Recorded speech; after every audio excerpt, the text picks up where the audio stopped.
एक पीपल का पत्ता 100 ब्राह्मणों की साक्षी कराता है, ऐसा वेद शास्त्रों में वर्णित है। वही पीपल का पत्ता आपके दुख तकलीफ को दूर कर कर सब मनोरथ सिद्ध कर सकता है। पीपल के पत्ते में श्री नारायण का वास है। भगवान श्री कृष्ण स्वरूप में वह स्वयं कहते हैं, वृक्षों में मैं पीपल हूँ। और महादेव को पीपल का पत्ता बहुत अधिक प्रिय है। तो सबसे श्रेष्ठ सुंदर एकादशी है, जिसे मोक्षदा एकादशी के नाम से जाना जाता है। इसके बाद अनंत द्वादशी, जिसे कि अपने आप में बहुत श्रेष्ठ माना जाता है, व्यंजन द्वादशी भी इसे कहा जाता है।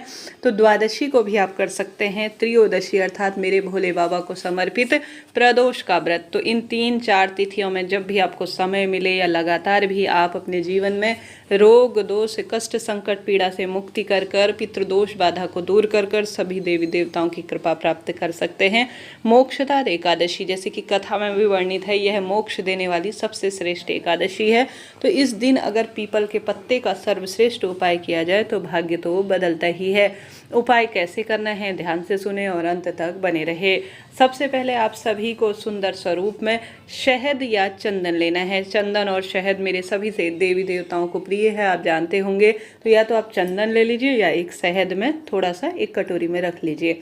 पीपल का पत्ता लेकर आइए, मात्र एक। करला पत्ता भी, अर्थात गुरुजी कहते हैं थोड़ा टाइट अवस्था का पत्ता लेते हैं तो ज़्यादा शुभ और श्रेष्ठी से कहा जाता है। अब आप सभी को एक जल का लोटा लेना है। जल के लोटे के अंदर आप सभी को थोड़ा सा अपने पितरों का स्मरण कर कर काली तिल डाल देनी है। और यहाँ पर आप सभी को इसी जल के लोटे में थोड़ा सा गंगा जल मिला देना है। और साथ ही आपके पास जैसा भी रुद्राक्ष हो, उस रुद्राक्ष को 5-10 मिनट के लिए छोड़ दें और रुद्राक्ष को आप वापस निकाल लीजिए। तो जल का लोटा आपने बना लिया, जिसमें गंगा जल, काले तिल और रुद्राक्ष का जल आपने मिश्रित कर रखा है। इसे लेकर या तो महादेव के मंदिर चले जाएं या घर पर शिवलिंग विराजमान है तो वहां पर भी आप उपाय की सार्थकता कर सकते हैं। सबसे पहले आप सभी को एक विशेष दीपक, जिसमें आप सभी को प्रभु का सुंदर स्मरण करना है, गोल बत्ती का लगाना है। गोल बत्ती का दीपक लगाते हुए आप स्वधा का स्मरण करें, सोमक पित्र का ध्यान करें और सबसे श्रेष्ठतम स्वरूप में इसे माना जाएगा। और इसके साथ ही एक लंबी बत्ती भी लेनी है, क्योंकि यह पितरों के नाम की होगी। तो एक तो गोल बत्ती का दीपक आपको लगाना है और एक लंबी बत्ती का दीपक लगाना है। सोमक पित्र का ध्यान करें, स्वधा माता का स्मरण करें और लंबी बत्ती को प्रज्वलित कर लीजिए। और महादेव का ध्यान करते हुए गोल बत्ती को भी आप लगा लीजिए। उसके बाद जो विशेष जल लेकर गए हैं, काली तिल, गंगा जल और रुद्राक्ष मिश्रित, अपने मन की कामना कहते हुए रोग दोष कष्ट संकट सब पीड़ा मिट जाए ऐसी प्रार्थना करते हुए हरिहर का ध्यान करें, सोमक पित्र का ध्यान करें और स्वधा का स्मरण करें। उसके बाद यह विशेष जल आपको शिवलिंग पर चढ़ा देना है। संभव हो तो इस जल को आप सभी प्राप्त जरूर से कर लीजिएगा और इसका आचमन करने मात्र से सारी परिवार की तकलीफ मिट जाएगी। उसके बाद जो पीपल का पत्ता लेकर गए हैं, ध्यान से समझे सुने। तो आपको मैंने शुरू में विदित कराया कि आपको चंदन ले जाना है। चंदन आपको अपने एक पितरों के नाम की एक बिंदी लगा देनी है उसमें, पीपल के पत्ते में। दूसरा, आज श्री नारायण का दिन है, उनके नाम की बिंदी लगा देनी है। तीसरा, आपको महादेव के नाम की बिंदी उस पत्ते पर लगा देनी है, अर्थात पीपल के पत्ते पर आपको लगा देनी है। विधि विधान से अपने जल चढ़ा दिया, विशेष 2 दीपक लगा दिए, एक लंबी बत्ती और एक गोल बत्ती का। अब आप सभी को जो आपने विशेष पीपल का पत्ता लिया है, जिसमें अपना नाम गोत्र आपने बोल रखा है और 3 बिंदियां लगाई हैं, उसे आप सभी को माता अशोक सुंदरी के स्थान पर स्पर्श कराकर और माता रानी के कटी भाग पर स्पर्श कराकर अपनी मनोकामना कहकर स्वधा माता का स्मरण कर कर और सोमक पित्र का ध्यान कर कर हरिहर का स्मरण कर कर शिवलिंग पर चढ़ा देना है। गुरुजी कहते हैं जो भी 3 बिंदियां लगाकर पीपल के पत्ते पर विशेष या तो शहद या चंदन की बिंदी लगानी है और 3 देवताओं का स्मरण करना है, यह शिवलिंग पर आपको चढ़ा देना है। कहा जाता है 3 तिथियों में जो विशेष जल शिवलिंग पर चढ़ा देता है और 2 दीपक लगा देता है शिव मंदिर या शिवलिंग के आसपास और यह विशेष कार्य कर देता है पीपल के पत्ते का, वह श्रेष्ठतम स्वरूप में जीवन के सब सुखों की अनुभूति कर लेता है। तो पीपल के एक पत्ते का उपाय करने में या इन कार्यों को करने में कोई पैसा समय तो लगता है नहीं, परंतु इनके अपने एक सुंदर लाभ हैं। आप जानते होंगे शहद शिवलिंग पर चढ़ाने से या चंदन शिवलिंग पर चढ़ाने से क्या लाभ मिलता है। पीपल के पत्ते श्री नारायण महादेव और सभी देवी देवताओं को प्रिय है तो उनका तो अद्भुत लाभ है। दीपक लगाने से श्रेष्ठतम स्वरूप में लाभ मिलता है। स्वधा और सोमक पितरों का स्मरण है और स्वधा माता पितरों की देवी मानी जाती हैं।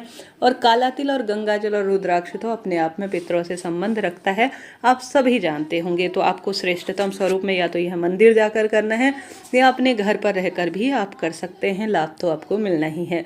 उपाय मैंने आशा है, उम्मीद है आपने ध्यान से सुना होगा। मैंने बड़े सरलतम तरीके से आपको पूरे विस्तार से बताया।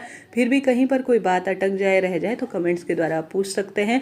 बिना व्रत के भी इस उपाय को कर सकते हैं। महादेव से आप मांग कर तो देखिए, श्री नारायण की सर्वश्रेष्ठ तिथि में मांग कर देखिए, भाग्य और समय बदलते देर नहीं लगेगी। तो यह प्रथम उपाय आपको करना है। बढ़ते हैं दूसरे उपाय की तरफ। यह उपाय मैं कई बार आप सभी को विदित कराती हूँ। यह उपाय कभी भी किसी भी दिन किया जा सकता है। इस उपाय को करने के लिए सबसे श्रेष्ठतम स्वरूप में गोल बत्ती के घी के दीपक की आवश्यकता पड़ेगी। इस कार्य को आप मंदिर में भी कर सकते हैं, घर पर भी कर सकते हैं। सबसे पहले शिवलिंग के आसपास एक दीपक लगाएं, जल चढ़ाएं। उसके बाद आप सभी को भगवान शिव का ध्यान करना है, कांता चक्र भगवान का ध्यान करना है और शिव और नारायण का एक साथ ध्यान करते हुए गुरुजी कहते हैं आप सभी को एक लाल फूल, एक सफ़ेद फूल, एक शमी का पत्ता और एक बेलपत्र, यह चारों चीज़ें लेनी है। लाल फूल, सफ़ेद फूल, शमी का पत्ता और बेलपत्र, शिव, नारायण और कांता चक्र भगवान का नाम लेकर अपनी मनोकामना कहकर माता अशोक सुंदरी के स्थान पर आपको समर्पित कर देना है। कहा जाता है जो भी शिव पार्वती का नाम लेकर लाल फूल, सफ़ेद फूल, शमी का पत्ता, बेलपत्र, कांता चक्र भगवान का ध्यान करते हुए माता अशोक सुंदरी के स्थान पर समर्पित कर देता है, उसका भाग्य और समय ऐसे बदलता है कि दुनिया देखती रह जाती है।